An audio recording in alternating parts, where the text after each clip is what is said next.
Hello, students.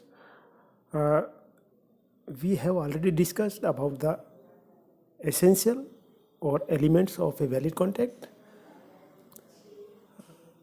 आज हम जो डिस्कस करने चाह रहे हैं उसको कंटिन्यू, जो पहला वीडियो उसको कंटिन्यू करते हुए सेकंड उसमें ले रहे हैं, यानी कि एक वैध अनुबंध या कॉन्ट्रैक्ट के लिए जो एसेंशियल या एलिमेंट्स जो ज़रूरी हैं कॉन्ट्रैक्ट एक्ट सेक्शन 10 के अनुसार कौन कौन से हैं, तो उसमें हम ऑलरेडी डिस्कस कर चुके हैं। देयर मस्ट बी एटलीस्ट 2 और more parties. Second, offer and acceptance होना ज़रूरी है। Third one, intention to create legal intention होना चाहिए पक्षकारों का। फोर्थ वन, कॉम्पिटेंसी होनी चाहिए पार्टीज की या कॉन्ट्रेक्चुअल जो कॉन्ट्रैक्ट करने वाली पार्टीज हैं उनके बीच में अनुबंध करने की क्षमताएं होनी चाहिए या कॉम्पिटेंसी होनी चाहिए। फिफ्थ वन, कंसेंट होना चाहिए, यानी उनके बीच में एक मत होना चाहिए, मतों में विरोधाभास या कॉन्ट्राडिक्शन नहीं होना चाहिए। Now today we are discussing about the next continued remaining part of the essential element, that is free consent. There must be a consent present in the contract, but the consent is free is available here, यानी कि स्वतंत्र सहमति होना जरूरी है उनके बीच में। लेकिन स्वतंत्र सहमति कौन सी होती है? स्वतंत्र सहमति जो धारा भारतीय अनुबंध अधिनियम 14 में कुछ एक्ट्स हैं, यदि आप एक पक्षकार की सहमति बलपूर्वक लेते हैं या मिथ्या वर्णन करते हुए लेते हैं या अनड्यू इन्फ्लुएंस के द्वारा लेते हैं या मिस रिप्रेजेंटेशन के द्वारा लेते हैं या मिस्टेक या फ्रॉड के द्वारा लेते हैं, तो वो फ्री कंसेंट की श्रेणी में नहीं आती है। कंसेंट वॉलंटरी होनी चाहिए, स्वतंत्र होनी चाहिए। फ्री कंसेंट कब नहीं होती? जब इसमें कोर्सन या जिसे हम उत्पीड़न कहते हैं, ज़बरदस्ती आप किसी या ज़बरदस्ती या दबाव या दादागिरी से या किसी को दबाव में लाकर आप कोई कॉन्टैक्ट करते हैं, तो वो फ्री कंसेंट नहीं मानी जाएगी। फॉर एग्जांपल, आपकी प्रॉपर्टी को बेचने के लिए आपके ऊपर कोई गन रखकर कहता है कि प्रॉपर्टी आप मुझे 20 लाख में दे, तो उस स्थिति में पीड़ित पक्षकार अपनी सहमति फ्रीली नहीं दे पाता है। उसे डर है कि कहीं उसे शूट आउट नहीं कर दें, तो वो सहमति देता है, लेकिन वो that is not consist free consent, बल्कि कोर्सन का प्रयोग या उत्पीड़न का प्रयोग लेते हुए वो कंसेंट दी है, तो वो एक तरीके से कॉन्ट्रैक्ट का पार्ट नहीं होती है। Second one, undue influence. जब पक्षकारों के बीच में कुछ ऐसे संबंध होते हैं या उनके बीच में एक रिलेशन होता है, एक पक्षकार दूसरे पक्षकार की इच्छा को प्रभावित कर सकता है, जैसे धर्मगुरु या उसका जो अनुयायी है, फॉलोअर है, वो उस पर दबाव बना सकता है, या डॉक्टर या मरीज। डॉक्टर ऑपरेशन की टेबल पर किसी पेशेंट का इलाज करने के लिए, ऑपरेशन करने के लिए उसके परिजनों से 5 लाख रुपए मांगता है, तो उसके रिजल्टेड उसके परिजन उस पर सहमति दे देते हैं, तो वो that is not a free consent, but it is a use of undue influence. यानी पक्षकारों के बीच में ऐसे रिलेशन होते हैं, उन रिलेशन या उन संबंधों के आधार पर दबाव सहमति ली जाती है, तो वो स्वतंत्र सहमति में काउंट नहीं होती है।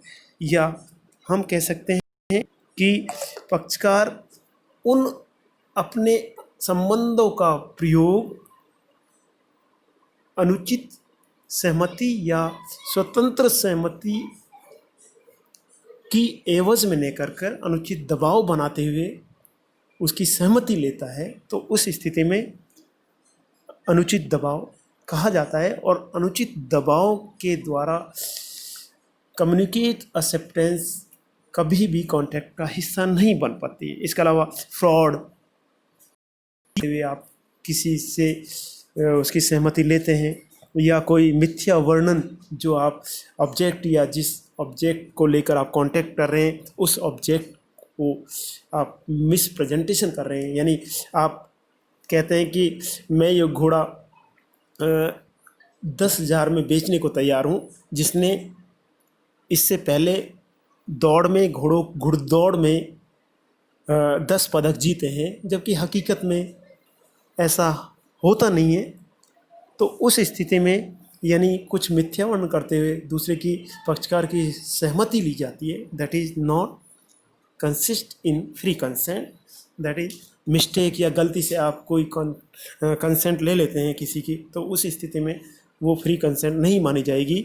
और यदि फ्री कंसेंट के आधार पर एग्रीड पर्सन ने पहले पूर्व में कोई सहमति दे दी है और उसके फलस्वरूप रिजल्टेड कोई कॉन्ट्रैक्ट एग्जीक्यूट करने की बारी आती है, तो उस स्थिति में पीड़ित पक्षकार को 2 अधिकार राइट्स मिलते हैं।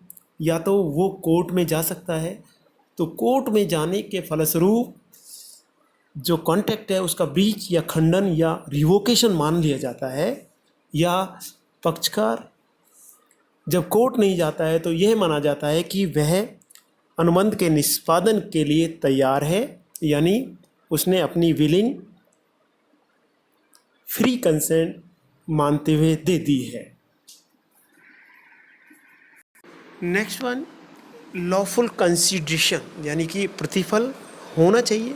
मीन्स समथिंग इन रिटर्न, यानी कुछ के बदले कुछ होना जरूरी है। यानी अनुबंधों में एक जो इम्पोर्टेंट जो एलिमेंट है that is a consideration. Consideration आपका कैश में हो सकता है, कंसिडरेशन आपका कैश के अलावा दूसरी वस्तु के रूप में हो सकता है। Consideration need not be in cash और in kind. A contract without consideration is wagering contract और betting contract. Beside the contract must also be lawful. So we can say there is suitable that there is a token consideration must be in a contract, यानी कि अनुबंधों में कुछ या उचित प्रतिफल का होना जरूरी होता है। बिना प्रतिफल के जो अनुबंध हैं वो सारे वाइड अनुबंध माने जाते हैं या व्यर्थ अनुबंध मान लिए जाते हैं, जिनका निष्पादन किया जाना जरूरी नहीं होता है। तो there must be a presence of lawful consideration. It means a token consideration must be appearance in the contract. Next जो elements which is required that is the lawful object. lawful objectives होना चाहिए contract में। जो आप execute contract जो कर रहे हैं वो लॉफुल होना चाहिए, वो कानून के द्वारा प्रोहिबिटेड नहीं हो, कानून के द्वारा फोरबिडन नहीं, जिसे गलत नहीं ठहराया गया हो, उचित होना चाहिए, प्रॉपर होना चाहिए, एज पर लॉ होना चाहिए। यानी कि यदि आपका लॉफुल ऑब्जेक्ट नहीं होता है या इलीगल ऑब्जेक्ट होता है तो वो कानून की व्यवस्थाओं को भंग कर देता है, ब्रीच कर देता है। तो उस स्थिति में यानी कि एज पर नॉर्म्स होना चाहिए, लोग पब्लिक इंटरेस्ट में होना चाहिए, लोगों के इंटरेस्ट में होना चाहिए। यानी कि अनुबंध ऐसा होना चाहिए जिसमें लॉफुल ऑब्जेक्ट हो, जिसका एग्जीक्यूशन लॉफुल हो जाए। यानी हम कह सकते हैं कि it is forbidden by law, यानी जिसे कानून के द्वारा अयोग्य घोषित नहीं किया गया हो। It is against the provision of any other law. It is fraudulent नहीं होना चाहिए, कपट में नहीं होना चाहिए। It is changed somebody person और property if it is the opinion of the court immoral or against the public policy, यानी जिसे लोकहित या पब्लिक पॉलिसी के विरुद्ध माना गया है, ऐसा कृत्य या अनुबंध लॉफुल नहीं होगा और जिसे हम इलीगल कॉन्ट्रैक्ट इलीगल कॉन्ट्रैक्ट कह सकते हैं। तो इलीगल कॉन्ट्रैक्ट में दोनों पक्षकार को दोषी ठहराते हुए उचित जो पनिशेबल है, जो सज़ा का प्रोविज़न है, उचित उनको दोनों पक्षकारों को दी जाती है। So we can say the agreement should not be expressly declared void by the law, यानी ठहराव को स्पष्ट रूप से व्यर्थ घोषित नहीं किया गया हो।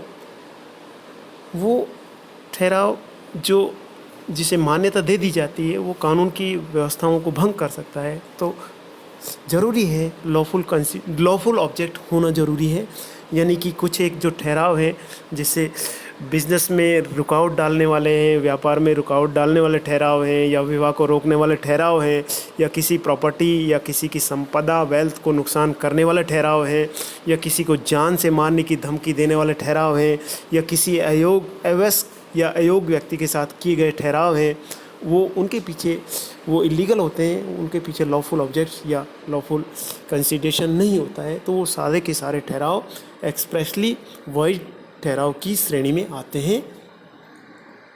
Now we are discussing the next element, that is possibility of performance, यानी कि ठहराव ऐसे होने चाहिए या कॉन्ट्रैक्ट ऐसे होने चाहिए जिसमें निष्पादन की संभावनाएं हों। फॉर एग्जांपल, एक डॉक्टर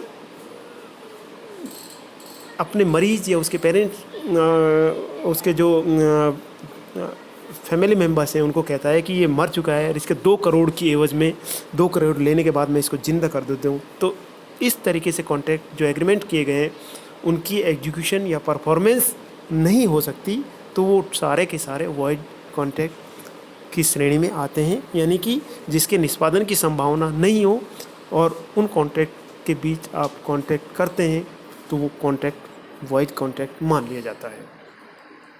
इसके अलावा नेक्स्ट एलिमेंट है there must be some legal formalities which are required as per law. कुछ एक वैधानिक औपचारिकताएँ ज़रूरी होती है। फॉर एग्जांपल, यदि आप कार खरीद रहे हैं, कोई ज़मीन खरीद रहे हैं, तो गवर्नमेंट को कुछ आपको स्टैम्प ड्यूटी पे करनी होती है, तो वो आपका दिया जाना ज़रूरी है। उस स्थिति में कॉन्ट्रैक्ट या एग्रीमेंट का रिटन में होना ज़रूरी है। ओरल कॉन्ट्रैक्ट या मौखिक कॉन्ट्रैक्ट, उन कॉन्ट्रैक्ट को वैलिड नहीं माना जाएगा। या कॉन्ट्रैक्ट ऐसे हैं जिनका रिटन में होना ज़रूरी है, या कॉन्ट्रैक्ट ऐसे हैं जिनका रजिस्ट्रेशन कराना मैंडेटरी है, यानी उसको रजिस्ट्रेशन किया जाना ज़रूरी है। जैसे आप किसी को प्रॉपर्टी को रजिस्ट्री कराना चाहते हैं तो रजिस्टर ऑफ जो रेवेन्यू डिपार्टमेंट है उसमें यहाँ उस प्रॉपर्टी का रजिस्ट्रेशन और उचित स्टैम्प ड्यूटी उनको पे करना बहुत ज़रूरी होता है। इसके अलावा कुछ कॉन्ट्रैक्ट ऐसे होते हैं जिनमें कुछ विटनेस के साइन भी ज़रूरी हो, साइन सिग्नेचर ज़रूरी होते हैं। तो उस स्थिति में यदि absence of witness signature that is deemed एक वॉइड कॉन्ट्रैक्ट, यानी कि ठहराव कॉन्ट्रैक्ट कुछ ऐसे हैं जिनके कुछ required as per norm, as per laws, कुछ रिक्वायर्ड फॉर्मेलिटीज़ जिन्हें पूरा करना होना चाहिए।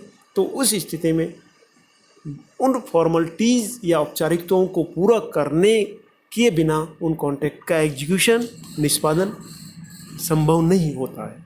अच्छे, हम कह सकते हैं कि लॉज के हिसाब से जो लॉ की रिक्वायरमेंट है उसके हिसाब से डॉक्यूमेंट्स के एग्जीक्यूशन के लिए या एग्रीमेंट के एग्जीक्यूशन के लिए डॉक्यूमेंट्री जो प्रूफ है वो होना ज़रूरी है, और प्रॉपर उन पर स्टैम्प ड्यूटी है, या कॉन्ट्रैक्ट रिटन में होना चाहिए, या उस पर विटनेस के साइन होने ज़रूरी हैं, या उस पर इस प्रॉपर स्टैंपिंग या सील्स ज़रूरी है। तो उस स्थिति में उन फॉर्मेलिटीज़ को किया जाना ज़रूरी हो जाता है।